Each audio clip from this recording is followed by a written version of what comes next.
constipated, not feeling well, low on energy? And do you still think constipation is just a bathroom problem? If so, let's talk about it now. Still think constipation is just about eating more fiber, taking isabgol at night, or taking more vegetables during the day? I'm Dr. Priti, your functional medicine doctor, and today I'm going to flush out all the reasons why when you are constipated, it's not about only fiber. It's your body talking to you and trying to tell you what is happening inside. Let's get real. If you're not pooping every day, you are holding back a lot of toxins inside, which are changing your hormones, your toxic load, your gut microbiome, your nutrients, and changing the way your body is working completely.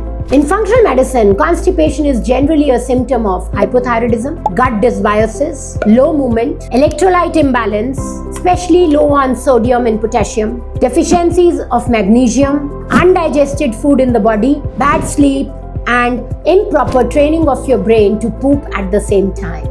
What is it that you need to do? Start your day with lukewarm lemon water with salt in it. Do gut squatting exercises so that the intestinal motility increases every day in the morning for 5 to 7 minutes so that you can poop well. Have a squatty potty in your toilet so that you squat rather than sit on the western toilet and make it difficult for your body to flush the toxins out and poop. And before sleeping, drink 1 spoon of coconut oil before sleeping, and I generally do it like this.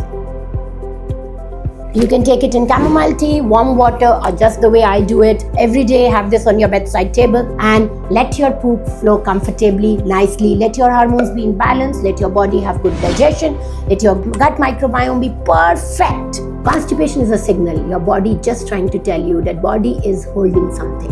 Even if you are not relaxed or in emotional problems, you will still feel constipated. So, tick what is your reason of constipation, work on it, and poop every day comfortably, nicely, and quickly.